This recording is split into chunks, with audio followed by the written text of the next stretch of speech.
So with Mr. Ethan, I wanted to work a little bit with what I sometimes call like a target stick, not in the sense of poking, but targeting that has food. So you can see that he's a little excited. I've got like a spray on goo. Sometimes the Kong, I know Mr. Alston has one as well from home, but I've got some as well, which they're pretty popular. Oh, nice job. So, as opposed to, for example, feeding with a treat that might be crunchy or be even soft but kind of jerky-esque, the nice thing about having a target stick like this, you can see he's really interested, is this again just one of those spray-on items that you can use for dogs.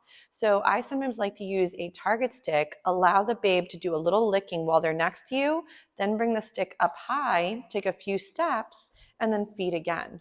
So this can be really great for dogs that are a little bit more sensitive, that really need a higher value item to help them hone in.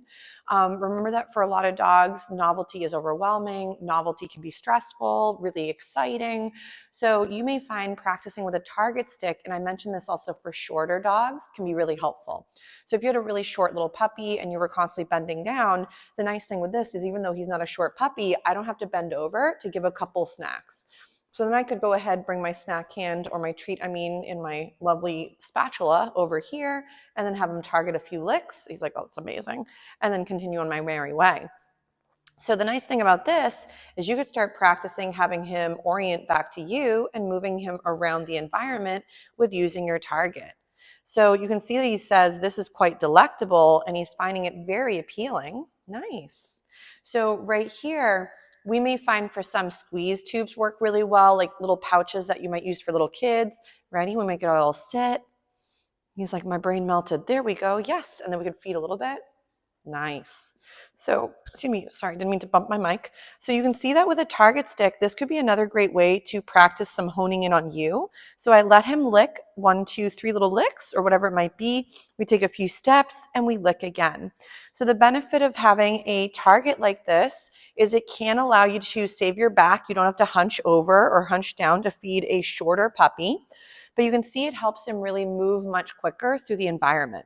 So if you're finding he's really having a hard time honing in, nice. You could do a little bit with getting him practicing from side to side to the target stick. And again, this is not the same as doing touches where you're hand targeting or touching a target stick that has like a little knob or little round item at the end, which then works on targeting items that are more booping with your nose. So this is more another way to dispense some food that might be of higher value that you can help your babe hone in. So you could get a cheapo spatula wherever you'd like. Ladle could be another option. I normally like something that is easy for the dog to lick off. Sometimes ladles for some is better because it makes it a little bit more challenging, so it keeps them busy longer. So right here we might go, Ethan, yes. And then into the target of lick, lick for his reinforcement, and then meander again. So we might go again with me, use my target to see if I can get some movement. He's like, and I'm already winded. So you may find for Mr. Handsome, you have to reorient it back to his little sniffer, take a few steps, and then feed. And then again, a couple little steps. He's like, oh, I'm so tired. And then feed. Nice. So maybe for the handsome guy, you could get away with sometimes rotation through different items. Obviously at home where he feels more comfortable, we get a little sit from him, and then yes, and we could give a little lick again. But if you're finding out in the real world, he's really having a hard time honing it in, maybe it could be where squeeze pouches work really well. I had a student who used, the containers that you can fill for ketchup or mustard or even water if you're using like a certain type of grill. You can then fill that with whatever condiment you would like that would be acceptable for your babe to have, like pureed, whatever.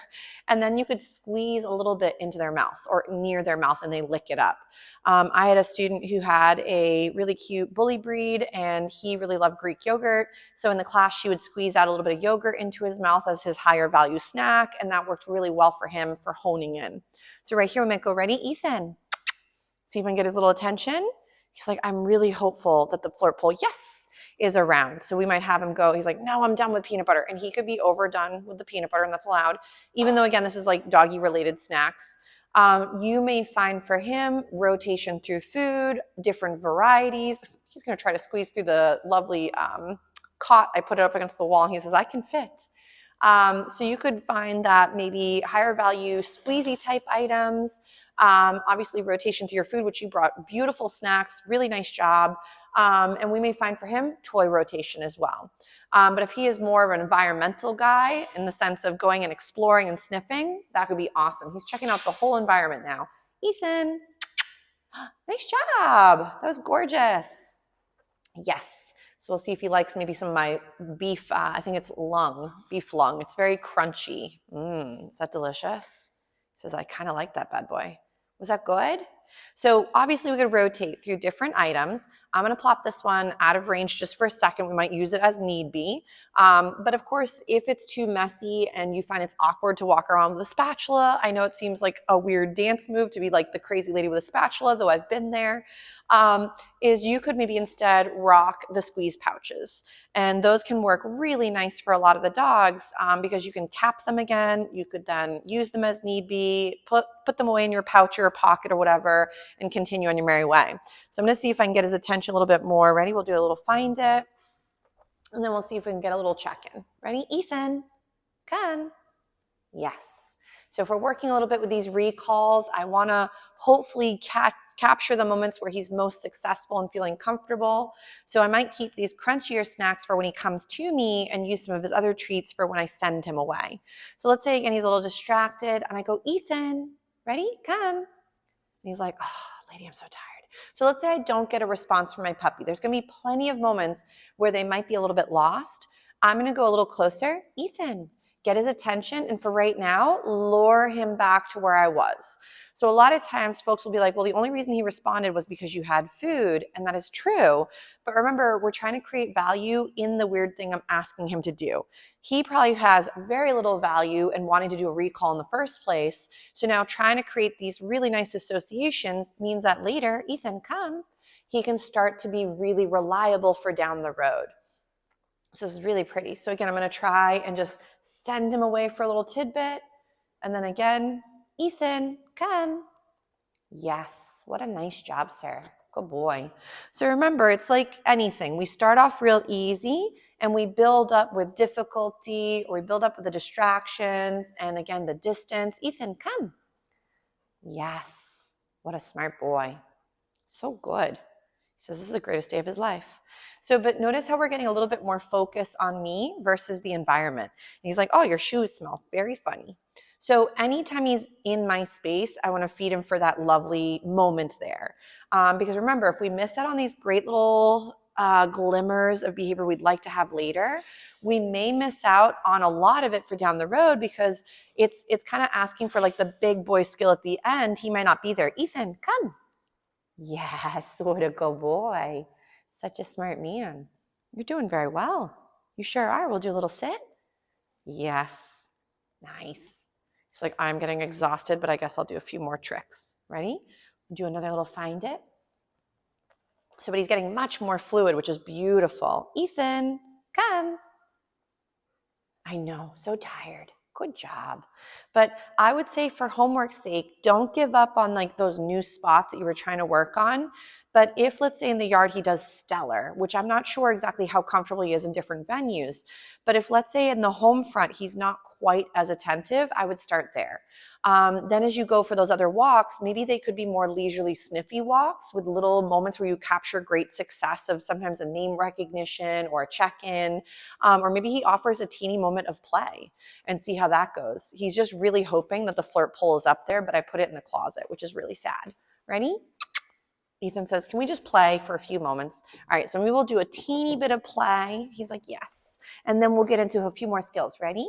So we might try a little sit. I'm going to tell him to wait, give him just a second or two, and then Ethan, come. And then good. And he can go into some play. Oh my goodness, so exciting. Wild man. So, but again, when practicing with your gorgeous guy, maybe keep again where you rotate through a few different things and see how he does.